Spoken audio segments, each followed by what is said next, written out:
My father-in-law's funeral turned into a halftime spectacle when my husband's secret family arrived and my mother-in-law started throwing punches. But those weren't all the surprises in store. I won't lie to you. I won't hide anything. My father-in-law's funeral transformed into a full-blown circus. Instead of bidding him farewell, some people, myself included, uncovered the kind of rotten secrets that had been lurking within that family. The context of this situation is crucial. Believe me, or you'll miss half of what transpired. I'm 42 years old and have been married to my 44-year-old husband Brad for 18 years. We have 2 children, a 16-year-old daughter and a 14-year-old son. Brad's parents are Mara and Edward. We've always had a good relationship with them, and they've consistently been an important part of our lives. They lived about 30 minutes from us in the same suburban neighborhood where they raised Brad, and we'd see them almost every weekend for family dinners. Mara could be a bit controlling, and Edward was quite passive, but I don't recall having any significant issues with how they treated me.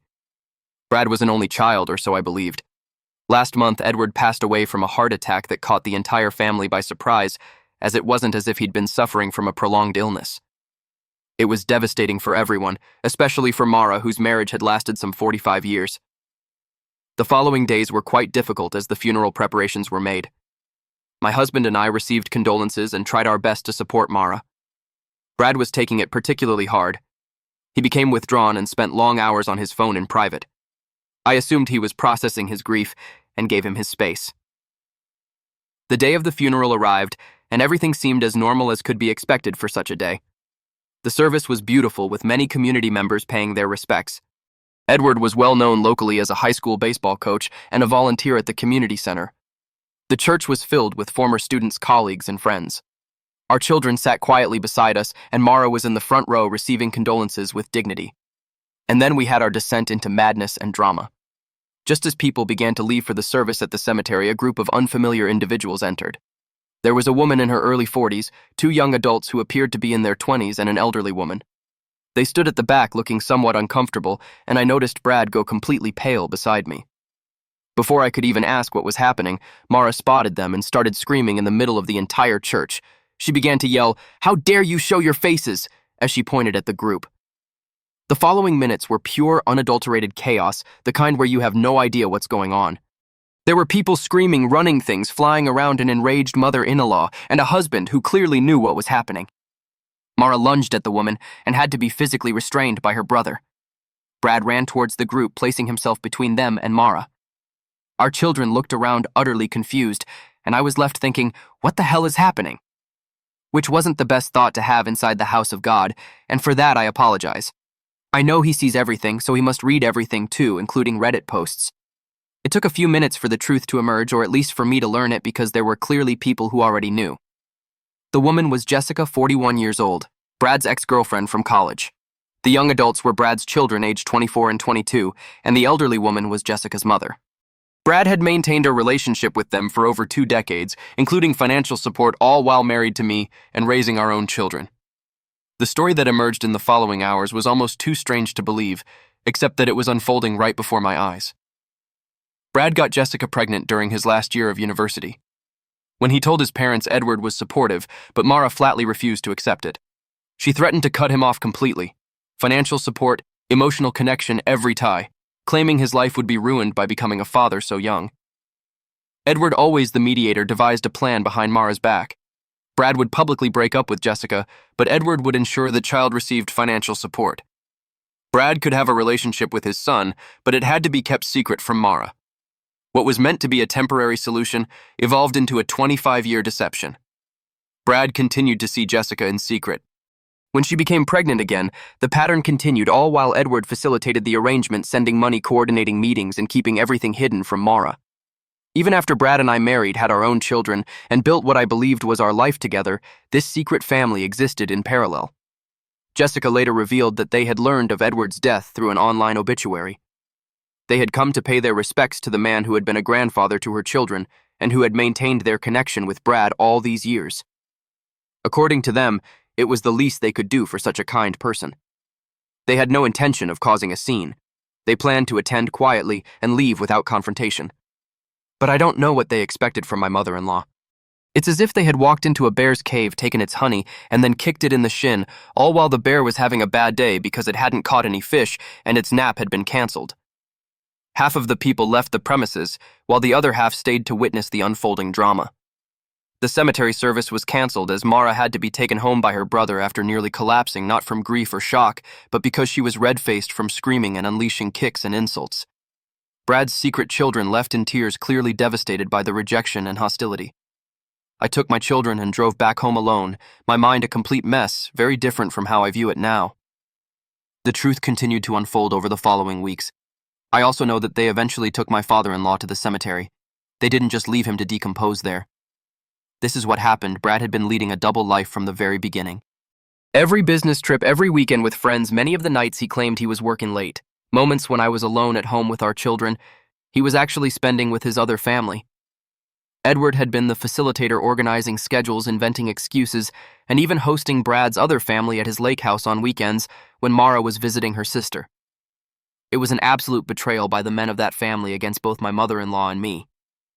When I sat down with Brad to talk about all these years of lies, he tried the coward's way out, claiming it was all too overwhelming, and he couldn't discuss such matters now, as between his father's death and everything else it was simply too much. But I told him, no.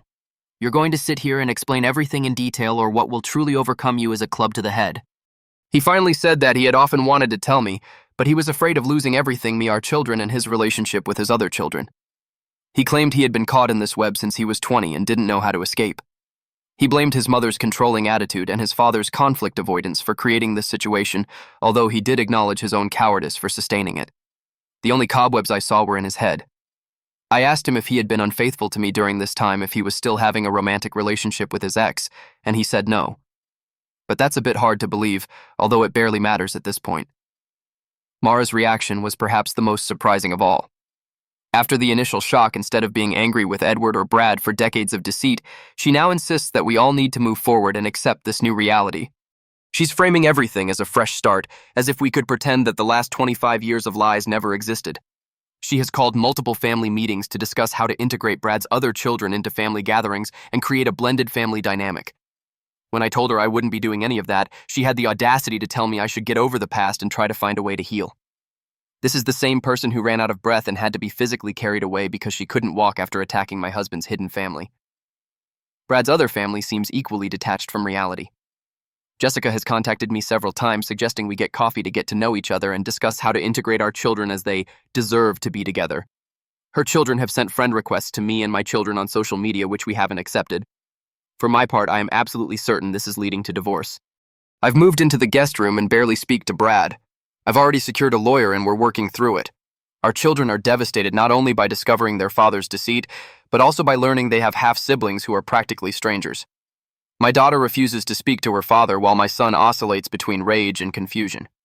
The most frustrating part is that neither Brad, Mara, nor Jessica seem to understand why I can't just get over it and accept this new family dynamic. For me, there's nothing to get over. He's been seeing his ex for years behind my back, perhaps even sleeping with her. This isn't something one just gets over like that. For me, it's a nightmare I want to wake up from and be far away from. Update 1. I'm still sleeping in the guest room, barely exchanging words with Brad. I'm not leaving this house, and Brad doesn't want to either, as he's hoping to repair our marriage. I met with my lawyer again and began gathering all our financial documents. What I'm discovering is absolutely horrifying and makes my stomach churn. I'm talking about years and years of credit card statements with charges I never bothered to question before. Those business dinners were actually expensive restaurant outings with Jessica and her children. Those conference hotels were weekend getaways with his other family, and even what I believed were work bonuses were actually money Edward secretly gave Brad to maintain his double life. What devastated me the most was finding a separate credit card that I didn't even know existed. He had been using it for years to buy Christmas and birthday gifts for Jessica's children. And I mean expensive, thoughtful gifts that made the generic gift cards he bought last minute for our kids look like a joke. I found receipts for a family vacation to Disney World that occurred during his supposedly extended business trips. I was home alone with our children dealing with Max's broken arm that week, completely overwhelmed while Brad played happy family in the happiest place on earth. Then 3 days ago, Mara appeared at my door unannounced. She brought with her old-fashioned physical photo albums. She told me Edward had hidden them in his workshop and that she found them while going through his belongings after his death.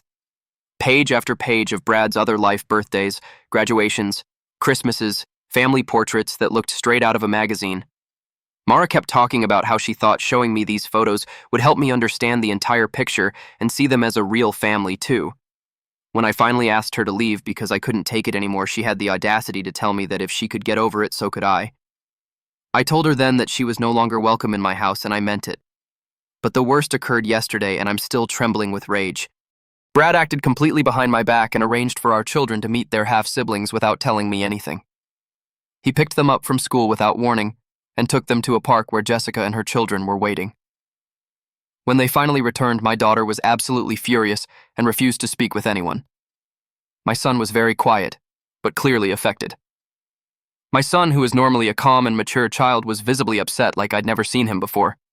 He told me that his half-siblings spent the entire time talking about happy memories they had with Dad. Stories of when he took them to the zoo, helped them with school projects, or was present at their birthdays with big smiles and gifts. When I confronted Brad about all this, he told me I was being unreasonable for getting angry about that surprise encounter. He said I was separating the siblings and that I should think about what was best for all the children.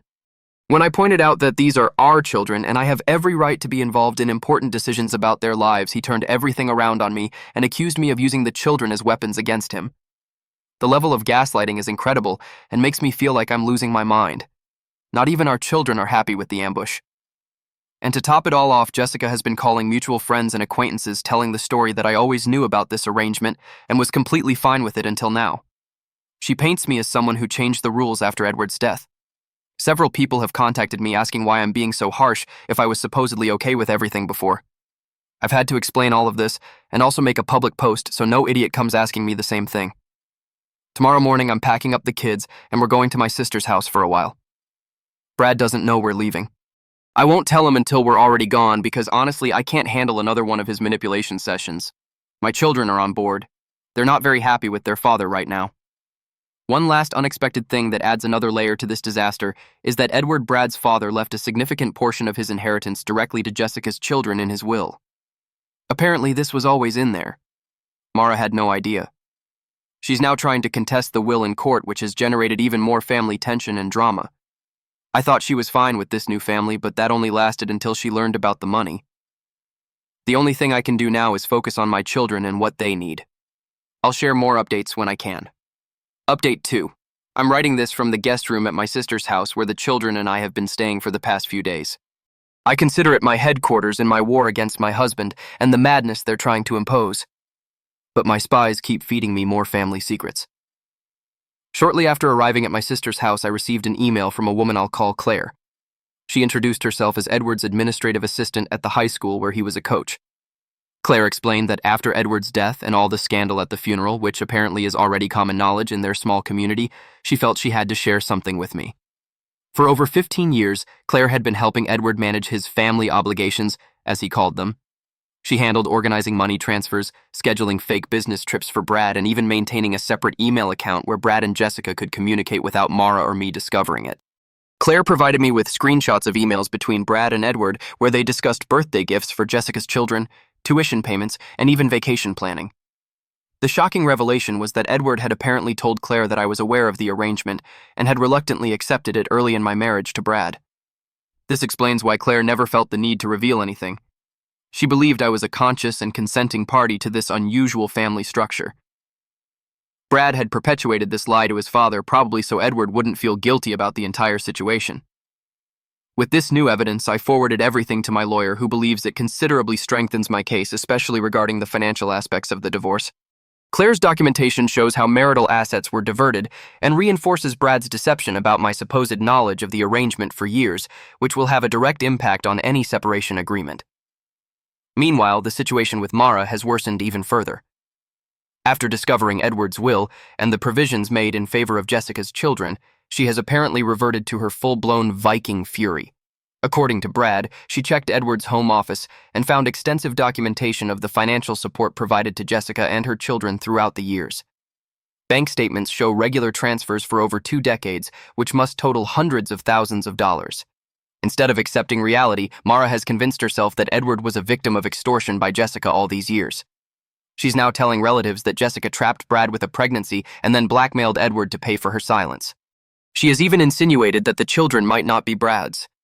Apparently, Mara has hired her own lawyer not only to contest the will, but also to explore the possibility of filing a lawsuit against Jessica for fraud and extortion. Yesterday, Brad came uninvited to my sister's house.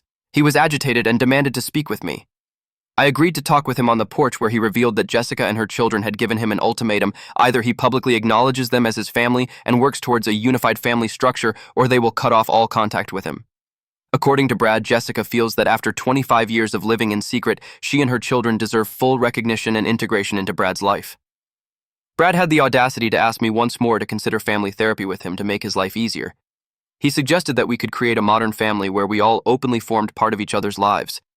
I told him there was no therapy in the world that could help me accept this, but I advised him to seek therapy to accept the divorce because that's what was coming his way and he could be sure of it.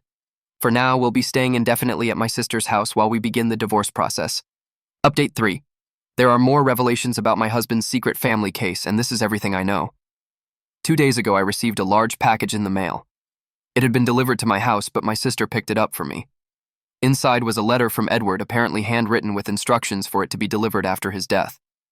Accompanying the letter were dozens of documents, bank statements, property deeds, insurance policies, and what appeared to be a personal diary spanning many years. Edward's letter was essentially a confession and an attempt at explanation. He admitted to having orchestrated the entire decade-long charade, claiming he did it to protect everyone involved. He wrote about how Mara's controlling nature and rigid beliefs about family forced him to create this elaborate double life for Brad. He detailed how over time what started as financial support for an unplanned pregnancy evolved into maintaining 2 separate but connected family units.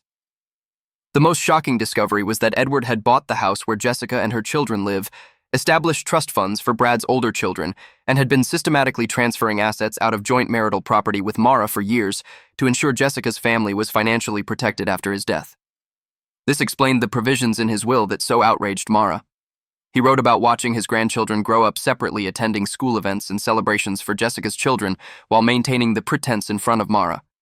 There were entries where he expressed guilt, but also a strange pride for having kept the family united in his own distorted way. I scanned everything with my phone and sent it to my lawyer immediately. The terms are now clear. We will sell the house and divide all our assets. He also has to compensate me for all the money his second family used money he took from our joint accounts. I will have primary custody of our children, which I don't think will be difficult because they want nothing to do with their father or the other family. Brad would provide child support according to state guidelines. And most importantly, I made it clear that I would not prevent our children from forming a relationship with their half-siblings if they wished, but I would not participate in any blended family dynamic with Jessica and her children. To my absolute surprise, Brad accepted everything without argument. Brad then revealed something I didn't know: Mara had suffered a minor stroke 2 days prior, likely triggered by recent stress. She is currently hospitalized and expected to recover, but this scare seems to have made her reflect on her role in all of this. Jessica has also changed her attitude. After my lawyer sent her a formal letter demanding that she stop spreading falsehoods about my supposed knowledge of the situation, she sent me a handwritten apology letter. In it, she acknowledged that while she and Brad were young when their relationship began continuing, the deception for decades is indefensible. She expressed remorse for the pain caused to me and my children and promised to stop pushing for a unified family relationship that I clearly do not desire. Regarding Jessica's children, I decided to leave that door ajar. I wrote each of them a letter explaining that I hold no resentment towards them, as they are as innocent victims of this situation as my own children, and that I will not prevent any relationship between them. But as far as I'm concerned, that's solely my children's decision. My own children are already old enough to decide what to do with all of this. For the moment, both still don't want to speak with their father. They are very angry with him, but as for their half-siblings, they seem to be open to the possibility of getting to know them better. I've already left a deposit for an apartment near my sister's house where the children and I will live while our family home is sold. After that, we'll see if I'll buy something new to live in permanently. Update 4. Brad and I are now divorced, and with the money I obtained from the divorce, I've already made the down payment on a new apartment. I like having my own home and not renting or having to move every time a lease isn't renewed. I've been adequately compensated for all those extra expenses my ex-husband made, and with that, I believe we'll be fine. My children still don't want to have a relationship with their father, but they have started to form a relationship with Jessica's children. Note that I don't say my ex-husband's children because some things have happened that I'm about to tell you. My mother-in-law couldn't contest her husband's will, nor could she sue Jessica for extortion. Her husband was aware of what he was doing, and it was his money to leave to whomever he wished. Furthermore, much property and money were also left to my mother-in-law. It's not as if she's a helpless poor widow. But not getting her way legally, she threatened Brad to cut off their relationship if he didn't present a DNA test for both children. Brad accepted, and it turned out that only the elder son is his. The second one is not. Jessica, however, had gotten a taste for receiving money from her father-in-law and Brad and conveniently concealed this fact. I would love to know my father-in-law's reaction, but I'll never get it. Brad is devastated by the news, and I don't know what he'll do with this new information, but my mother-in-law has already said she doesn't want to see the grandson who isn't hers, stating she won't be forced to be a grandmother to a child who doesn't share her blood. Our children have started to have a kind of relationship with them already. And I, who thought things couldn't get crazier than at my father-in-law's funeral, can't believe it ended up much worse. I wasn't present to witness my mother-in-law's reaction to the DNA tests, nor when Brad learned the results, but I imagine it was just as chaotic as the funeral. For my part, I believe this will be the last update because my ex and I have practically no relationship and my children don't want one either. This wasn't my decision, but theirs, seeing everything their father has done over the years. M.